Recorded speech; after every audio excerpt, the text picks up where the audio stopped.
Some of you may be familiar with this and some of you may not. In any event, this tragic case is yet another reminder of exercising extreme discernment when it comes to who you consider a friend. And a lot of women use the term friend loosely, while ignoring red flags or playing with fire, not believing that they will get burned. So today we're going to dive into this disturbing and heartbreaking story of betrayal, jealousy, envy, degeneracy, and a crime that shocked many people. Now, unfortunately, I am not one of the many people who were and are shocked by this type of behavior when it comes to women and how they treat other women that they claim are their friends or they were friends. Because I understand the psychology and the spiritual afflictions that plague women who refuse to do inner work to raise their self-esteem and who refuse to seek help to correct their trifling thoughts and ways of being, to heal their traumas, etc. All of the above. So this is the story of Mary Kanye and Naomi Oni, if I'm pronouncing the last names correctly. We'll just call them Mary and Naomi. Two women whose friendship ended in one of the most horrific acts of cruelty imaginable. Now, what inspired me to do commentary on this was the story of Savannah Grant. Some of you may also be familiar with that. That is the lady who threw acid on her boyfriend's side chick's face. I don't even know if we can even call the other woman a side chick if he wasn't married to either of these women, right? I digress. In any event, I'm less surprised to hear stories of women crashing out over men, because men are what many women live for, strive for. That's all they talk about. They dissect men's thoughts daily. They have babies for men. They don't even want the babies. They just wanted the penetration from the man. They don't even want the babies. In true pick-me fashion. And there's a lot of women out there like that. But it still stings a little to hear of women who were supposed to be friends allowing jealousy and envy to consume them, to the point where a woman wants to disfigure and inflict pain onto another woman that she claimed is or was her friend. Right? That right there, that still shakes me up a little bit. So anyway, Naomi was a young and ambitious woman from East London. Her and Mary, both of them were from East London. Naomi worked as a shop assistant at Victoria's Secret. Reports described her as cheerful and outgoing. Naomi seemed to have a bright future ahead of her, right? However, in December of 2012, her life changed forever in the most horrific way. On the night of December 30th, 2012, Naomi was walking home after work. It was late. The streets were quiet. Out of nowhere, a person in a niqab. If you don't know what a niqab is, it is Muslima women wear that as a covering, a head covering. So a person in a niqab approached her. Without warning, this individual threw a substance into Naomi's face. Turned out to be acid. Right? As you can imagine, the pain was immediate and excruciating. Naomi was rushed to the hospital, her face severely burned, and of course her life forever changed. You can only imagine what Naomi has went through, what she has endured and is still enduring, even after the fact, right? From this woman who was supposed to be her friend throwing acid into her face. As police investigated the attack, Naomi's life, of course, was in turmoil. She struggled with the physical and emotional scars of the attack. Initially, there were no leads on who the attacker could be, but then a shocking revelation came to light. The person behind the attack was not a stranger. It was her childhood friend, Mary. Now, Mary and Naomi had been friends since school. However, their friendship, it was rocky at times, with reports of jealousy and rivalry. That could be innocent, right? Jealousy, envy, those type of emotions are normal. They're normal. They're natural to us as human beings. It's how you handle it. That's where it could get murky at. In fact, Naomi had accused Mary of being envious of her looks and success. Police later discovered that Mary had been stalking Naomi for weeks before the attack, even disguising herself again in that niqab to avoid recognition. So for her to do that, yeah, there definitely was a lot of jealousy, envy, bitterness, and resentment towards someone that she claimed to be her friend. Now, what was Mary's motive, right? Of course, jealousy.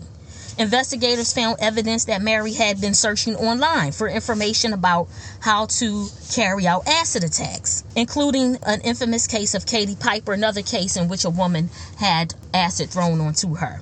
During the trial, it was revealed that Mary had planned the attack as an act of revenge. She pleaded not guilty. The evidence was overwhelming, and so in 2014, Mary was convicted and sentenced to 12 years in prison. Okay, so that's just to give everyone a brief rundown, a brief synopsis of what happened in court, the actual crime. Outside of that, the aftermath, Naomi has shown incredible strength in the years following the attack. I even saw a recent interview. She was just giving everyone an update on her life following this tragic event, right? Though the scars remained both physically and emotionally, that's the part that a lot of people miss. You could physically attack someone that you call your friends. Oh, friends fight. Friends, I never fought my friends. If I have to fight you, you was never my friend. If it had to get to that point, you were never my friend. You were never my friend.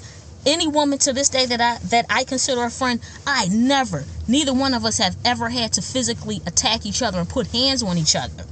Of course, we may not agree on everything. That's normal. That's natural. No one is going to agree on everything. Of course, but we have never laid hands on each other because we're actually friends, right? So let's get that out the way. So the emotional scars also remain longer. The physical scars will heal over time. Those emotional scars can last a lifetime, depending on the degree of strength that the victim has, right? So those emotional scars can last a lifetime. That's what these chicks who claim to be people's friends and end up attacking them, that's what they don't realize, or they just don't care, right? Anyway, Naomi has spoken out about her experience, and she even returned back to the beauty industry. It was said that she had positions in the beauty industry again. It was said that she worked at Victoria's Secret, but anyway, she returned to doing the things that she loved, which is a testament, by the way, to Naomi's resilience and her determination. This case, you guys, is a heartbreaking reminder of how jealousy and betrayal, right, can lead to devastating consequences, life-altering consequences. There's women right now, as we speak, who are living with PTSD because a woman who claimed she was her friend physically attacked her and left her, again, not only with physical scars that eventually heal, but with emotional scars that again can last a lifetime, right? These type of women are so weak. The women who physically attack, the women who intentionally set out to disfigure women that they call their friends, these type of women are so weak and trifling that instead of separating themselves from a woman that they feel is not worthy of their friendship, they physically attack them. Or they even unalive them, as in the case of Shanquella Robinson, right? And many others. I bring up Shanquella Robinson because that's one of the most recent cases of a woman who thought that she was around people who were her friends. Instead of them saying, you know what, nah, we not going on a vacation together. No, we're not doing that. Matter of fact, we're separating ourselves from you. We're cutting off all ties. Instead of doing that, they ended up unaliving her because that's how weak these type of chicks are. I've even witnessed envy play out on social media. Me personally, from women I do not even know in real life. And just to give a personal testimony, a personal example of how envious women are. And I made a post about this on my Facebook. I remember making a post. I had uploaded a picture of myself, right? A lot of people were commenting, particularly men. I was hearting some of the men's comments, right? There was a woman who has a bigger following than me, whose posts are shared a lot. So the post appeared on my timeline, talking about how I was alluding to me being a pick-me because I'm hearting men's comments and hearting men's posts. Meanwhile, she had more smoke and heat for me than my man do, right? She was upset that I was getting attention from men online that I don't even know, that I'm not even in a relationship with. You know what I mean? That speaks to the jealous, envious nature of these type of women. A woman that doesn't even know me in real life, bothered, pressed, bent out of shape over men commenting on my picture, over men writing compliments to men I don't even know in real life. You know what I mean? My man didn't even care. My man was laughing.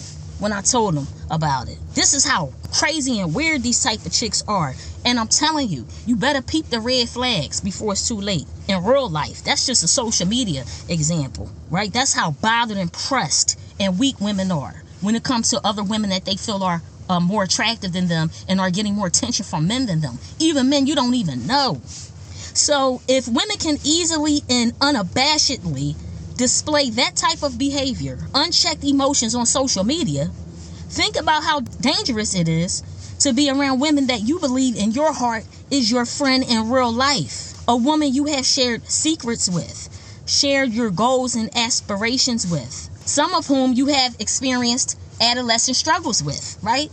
This is why when I see extreme differences in personalities between women who claim they're friends, right? I know that it's not a real friendship. When I see extreme personality differences, I know that these women are not friends.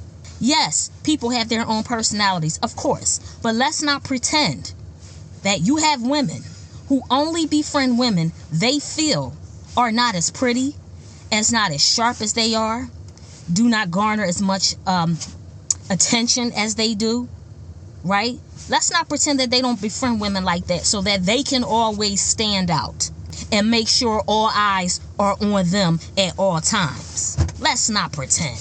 You have women who are scared to hang with or befriend other pretty women or women they think are prettier than them.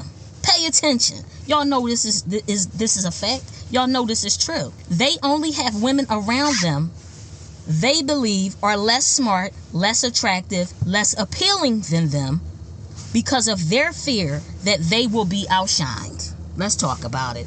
Let's talk about it. You even have older women who will only associate with younger women under the guise of teaching them. Not necessarily because of looks, but because they can weaponize their age, their supposed so-called wisdom and experience. They use all of that as a way to make sure that they are never outshined. You'll never see them with women who are accomplished, who are just as pretty or prettier. You'll never see them around women their own age because of their fear, their insecurity of being outshined, of men showing them more attention than them. Yeah, this is a thing. This is definitely a thing. And see, here's the danger in that too, with these older women that only associate or only want younger women around so that they can weaponize experience and so-called wisdom, making sure that these younger women never outshine them or are unable to outshine them in that way. Here's the danger in that.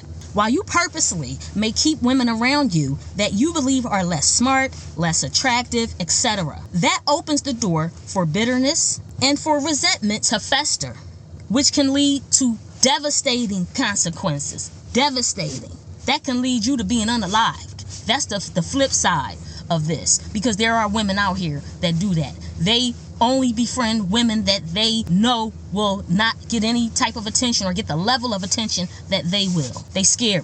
They scary and they're insecure. Now, of course, this is not always the case. We know that, because you could be friends with a woman who you genuinely believe is pretty and she's sharp, she's attractive, but she may not feel that way about herself, and that's her problem.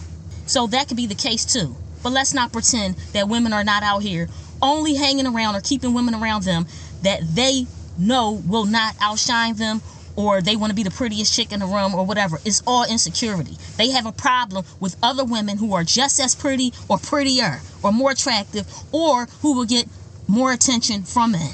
Let's not pretend that there are women who intentionally and purposely befriend women, claim to be a woman's friend because she feels that that woman is not as attractive as her, therefore mitigating any instances where they will be in a social setting together, right? Where both women will attract the same level of attention.